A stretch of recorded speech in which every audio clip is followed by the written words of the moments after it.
Hi. Hearing okay? Yep. Yeah. Okay, thank you. Okay, today's chapter 13, supply chain management. This chapter is a boring chapter, so please be patient. Okay, supply chain management. Supply chain is network from supplier to a customer. So supply chain, a term that describes how organizations are linked together from suppliers, manufacturer, distributor, and customer. So supply chain is network. Supply chain management, a total approach, system approach, coordinating activities in supply chain or managing activities. What kind of activities? Flow of information, material, and service. And then goal of supply chain management, the same as operations management, any management. Try to make it better, cheaper, faster. So managing activities to reduce cost, time, and improving quality. So this is an operation, part of operations management.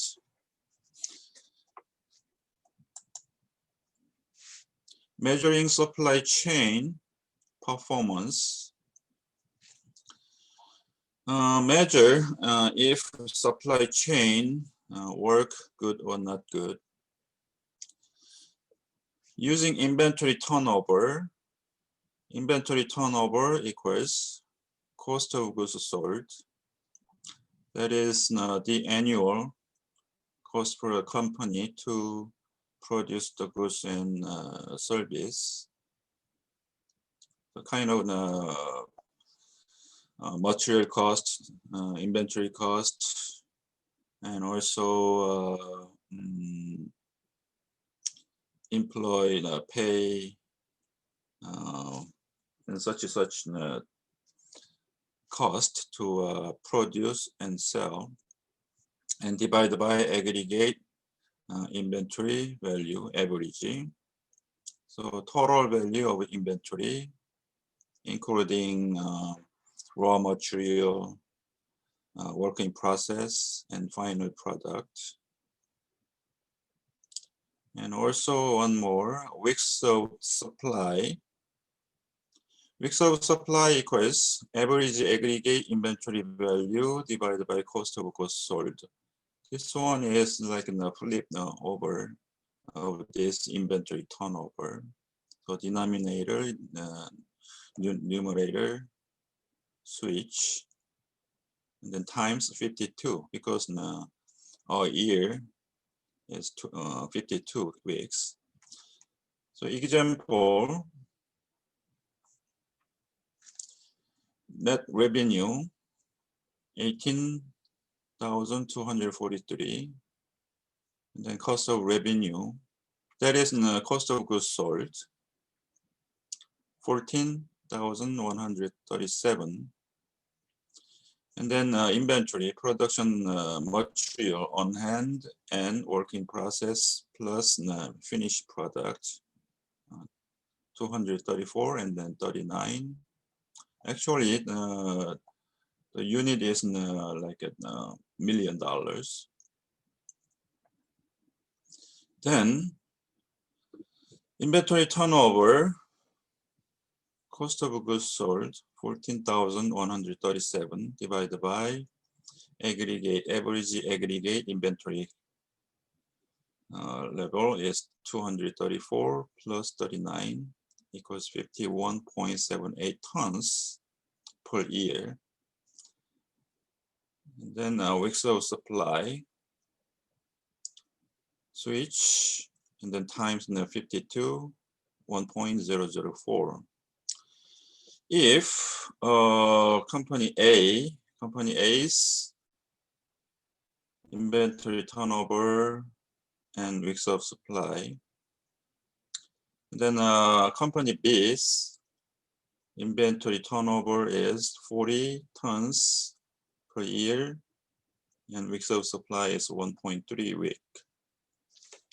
Okay, question, which company's supply chain work better or faster? Company A or company B? Anybody?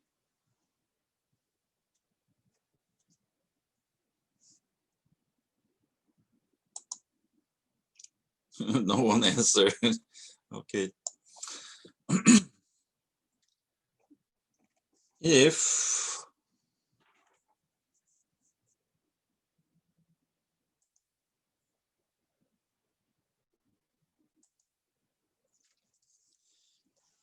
higher inventory turnover,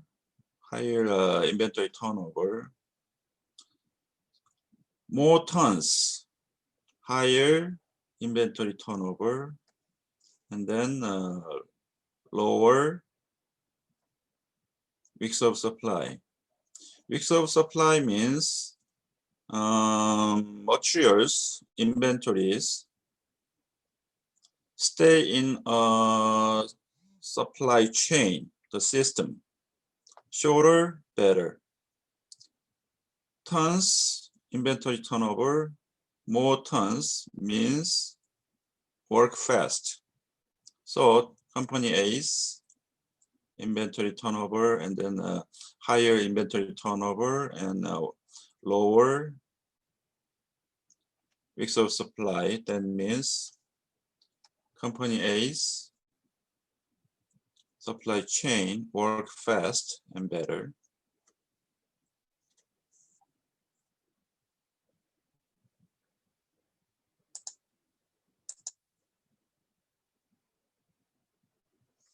Supply chain strategy. There are four dimensions based on demand uncertainty and supply uncertainty. Demand uncertainty based on types of products and supply uncertainty based on types of supply chain. Types of products, there are two types: functional products, innovative products. Functional products is products that people buy in a wide range of retail outlets. So we general life use, maybe every day. Example is grocery, gas, and so on. The characteristic of the functional product life cycle. You may know a product life cycle. It looks like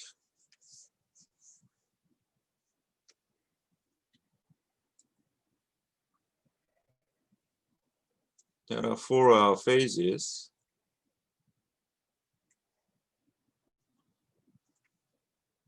Introduction, growth, mature, and then decline. So this product life cycle for a functional product, long, more than 2 years. And then contribution margin,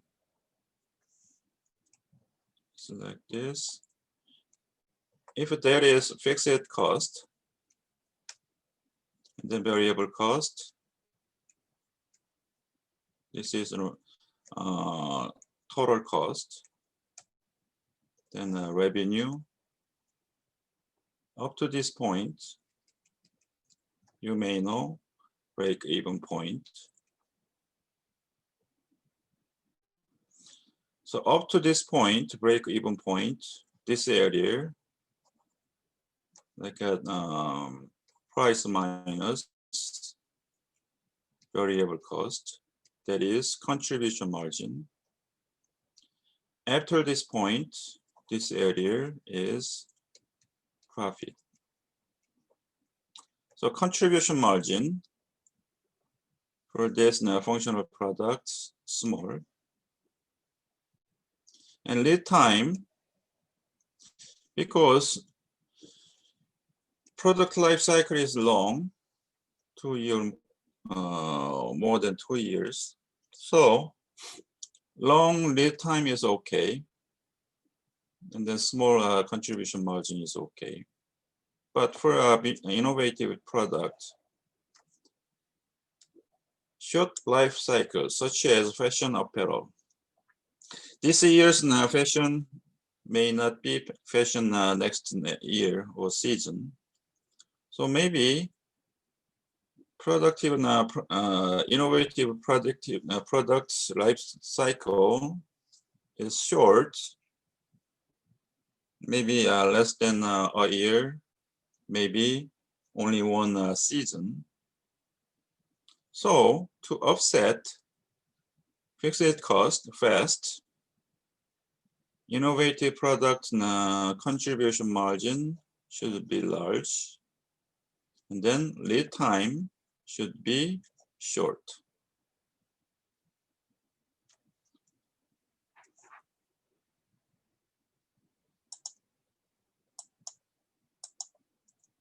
Next, types of supply chain: stable supply process and evolving supply process. Stable, already matured product. That case, supply for the matured products abundant, many. So it's easy to get supply, and then price also low, cheap. So stable supply process, the supply base is very well established already. And then evolving supply process, kind of new product, high-tech product, supply chain, not many supply, and then the price of material high, and then also very change rapidly. New product and matured product or market. So demand uncertainty. Functional product uncertainty is low. That means there is demand. And then continue. But the innovative product uncertainty, demand uncertainty is high because the life cycle is short. Anytime demand disappear. And supply uncertainty, stable process, matured product or market, uncertainty is low. That means production or service companies can get supply easily and cheap. Evolving process uncertainty, supply chain uncertainty is high because it's change very fast. So based on uncertainty, we should use different supply chain strategy. Efficient supply chain, responsive supply chain, risk hedging supply chain, agile supply chain strategy. First dimension, demand uncertainty is low and also supply uncertainty low, such as grocery, basic apparel, food, oil, and gas. Both sides uncertainty is low. That means company can get supply anytime, easily, cheap, and then sell anytime because there is no demand. So don't worry about supply and then don't worry about demand. Just aim at, focus on cost efficiency. So strategy is try to make it cheaper in this dimension.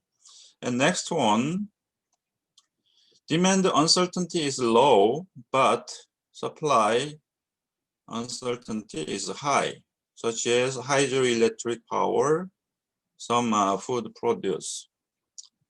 So their products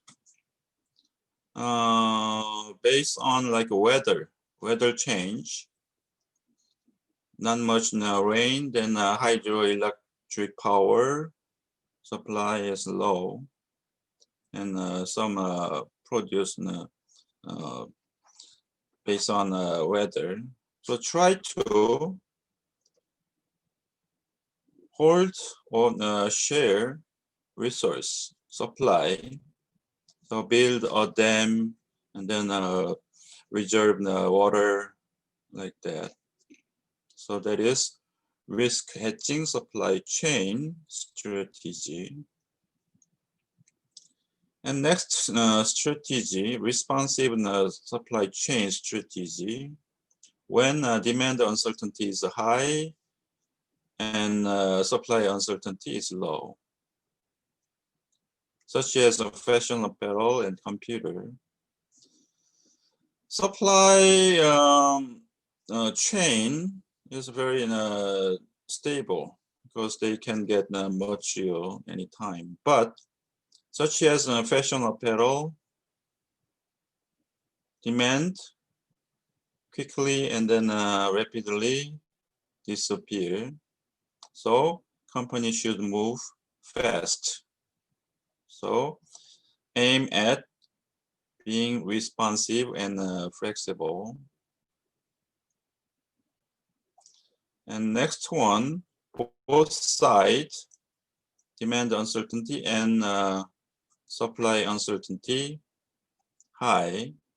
So try to reserve supply and then move fast. So we call this agile supply chain strategy, such as telecommunication, product, service, high-end computer, semiconductor. They are example of this dimension. Outsourcing, many times mentioned this outsourcing. The act of moving some of firm's internal activities and decision responsibility to outside provider. So if they can do better than, faster than, cheaper than us, then send out the function to outside provider. That is outsourcing. Advantage is using this outsourcing, the company can get economies of scale advantage. And then using advanced technology, if they can do better than us in terms of high-tech technology, then send out, let them do it. And then cost, if they can do cheaper than us, send out, then we don't need that facility. So especially fixed cost reduce, because now the company doesn't need that facility. And then improve quality, because they can do better than us. So send out, then let them do it. They can make better products than us. And then flexibility and speed. If we have in-house, then in-house function, then move slow. But if let them do it, then if we find other advanced or better than a certain outsourcing company, then we can move easily. So flexibility and speed.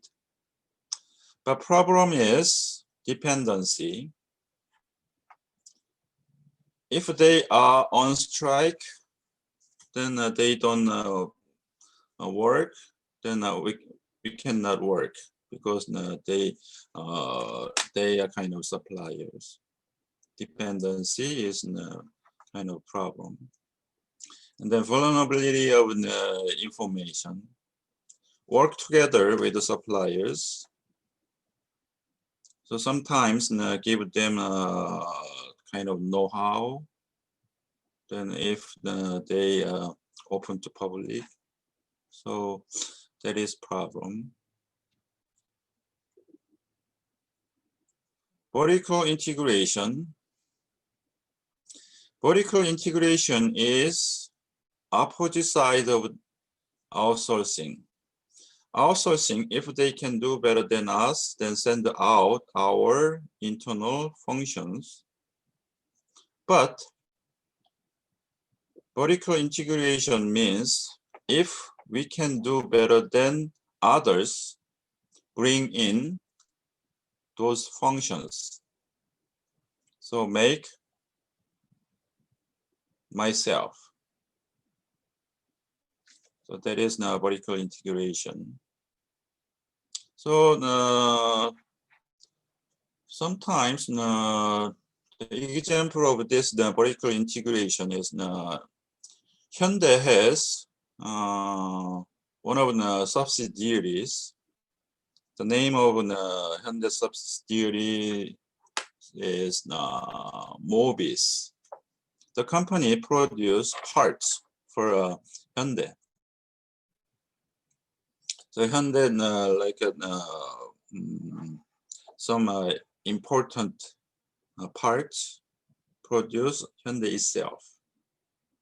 So bring in the function. That is now one of the vertical integration example. Value density. This one is the value of an item per pound of weight. For example, 1 pound of like a core, 1 pound of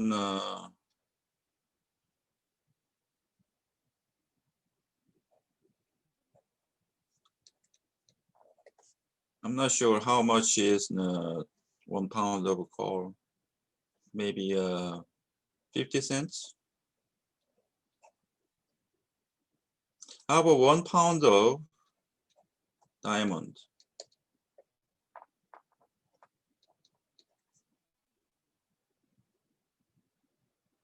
$1 million, more than. So the same weight, 1 pound, but their price value different. So based on this value density, we can decide the stocking or shipping method.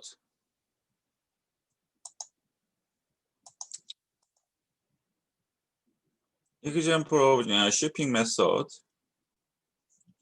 There are 4 types of shipping method: using air, truck, highway, airplane, and then train, railroad, and then water, ship.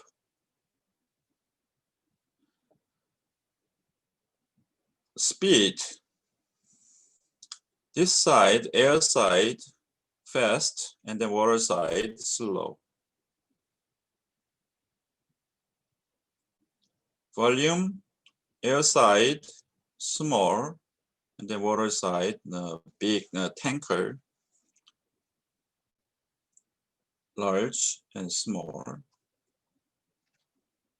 Cost, using air side, high, but water side is low. Based on value density, if value density is high, then use this side, low, like in the core, cotton, and so on, then use this side. So using value density, we can decide which transportation method to use, and then where stock inventory. Mass customization. When we say customization, then the characteristic of the customization product is many different types of products or service, but each product, item, or the service type of service volume is small size. That case we call it customization product or service.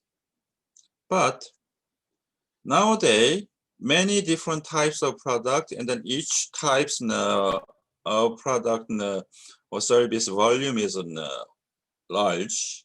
So many situation. That is mass customization situation.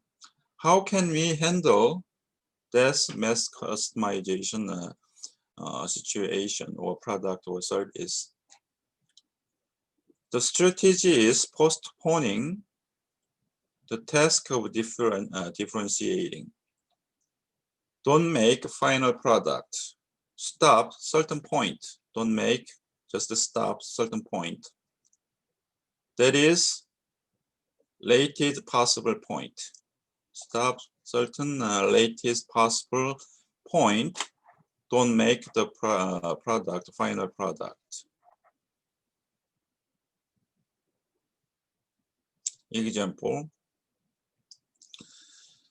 When I need paint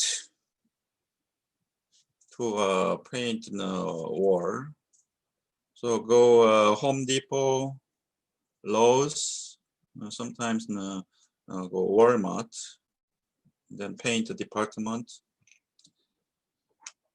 Usually we go there and then look at the color like paper, look at the color and the match, and then bring that color small like a card paper, and give the service and the clerk. They don't have that color. Make.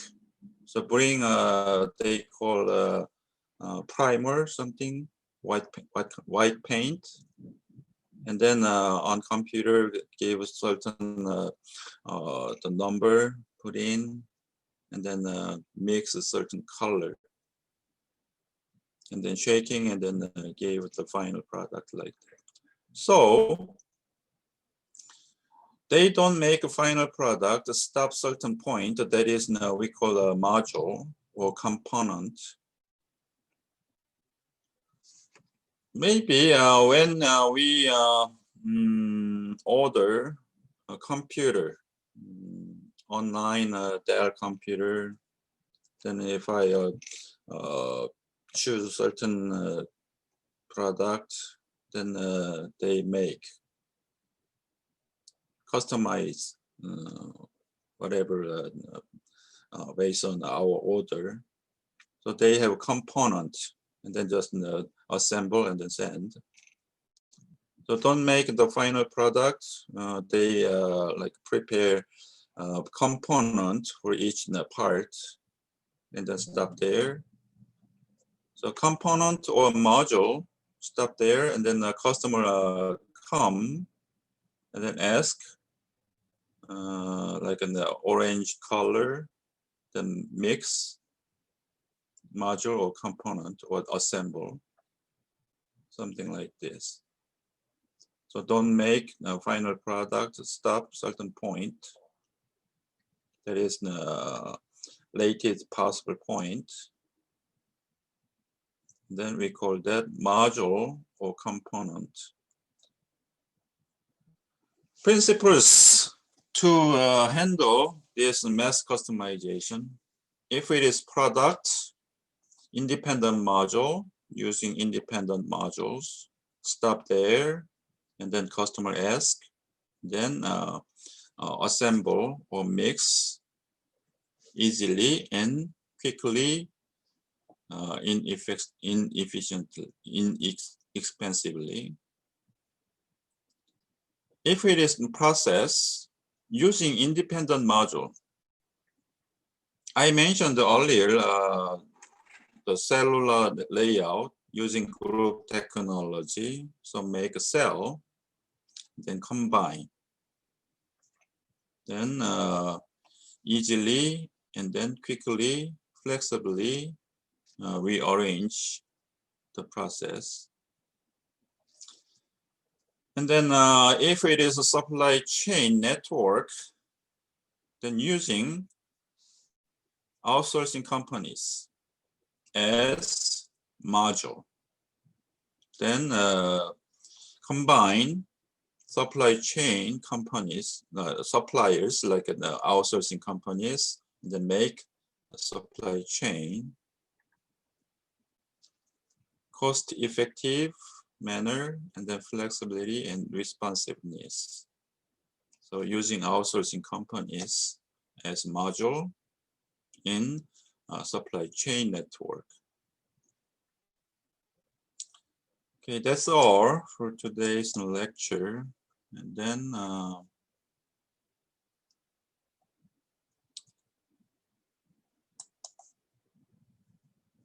you're going to take quiz number 4. Okay, just a moment. I will check your attendance and then I will send you quiz question. Okay, stop recording.